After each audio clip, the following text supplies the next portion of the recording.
Do you want your songs to sound more realistic? Cool, then stay tuned. With more and more people working entirely in the digital realm, songs written completely in the box do tend to have a certain sound to them. But if you feel like your tracks could be more real, here are several ways to make your track sound more real. Firstly, and maybe obviously, record real instruments. If you can't really play an instrument, can you at least add some real percussion, some shakers, some tambourine? And even if you can't play it that well, you can always fix it up a little bit with flex time or some other timing correction. And if you can't do that, do you have a friend that plays guitar or piano or who can sing that you can borrow for an afternoon and record them? Okay, tip number 2, perform the whole song. It's so easy nowadays just to copy and paste one region once you've made a good one. But songs, when they're performed by bands, they have a natural cadence to them. They have a natural growth to them. They have a natural energy to them that grows over the course of the track. The choruses are usually a bit more aggressive, a little bit more loud, a little bit more intense. It's harder to replicate that just with MIDI. So if you're just copying and pasting a box, it's not going to have that same feeling of growth throughout the track. And the human ear is extremely good at realizing when something's looped. Subconsciously, your ear will switch off, it will notice, and it won't be as interested once it figures out, oh, there's a loop there. Have you ever suddenly noticed that the fridge is humming, but it's been humming the whole time?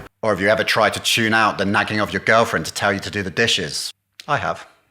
Exactly, the human ear gets accustomed to something very quickly. And doing this whole take will naturally result in a few more errors, which is great news, and I'll explain why in a second. Modern production has an obsession with clean and loud. But if you want it to sound real, you want more feel, then having some errors in there can sound good. Don't quantize everything as well. If you quantize everything, it's just going to sound lifeless. Obviously, we want things to be in time, but a little bit of movement here and there is what gives a track groove. And definitely don't auto-tune everything, even if you can't sing.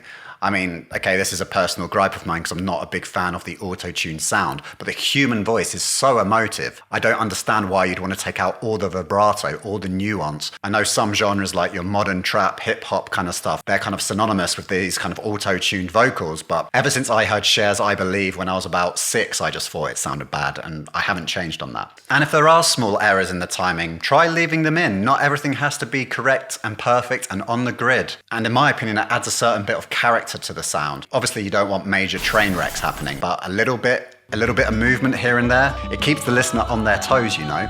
That's me sambering. And on a similar note, why not leave in some noise? More analog recordings had so much more noise in them. They had tape hiss, electrical circuits with real electricity running through, amps buzzing, real physical spaces. They have a sound to them. Oftentimes we clean up every single track, cutting out everything below 50 hertz, but sometimes a little bit of hum isn't a bad thing. Obviously, it depends on how live you want the track, but you can sometimes leave these things in just to add a bit of character. So yeah, try leaving in some noise sometimes. And then when it comes to mixing, you can try having longer, larger reverbs. Have it so they are less controlled. If it was a real gig, if it was a real space, the sounds kind of merge into one a bit more.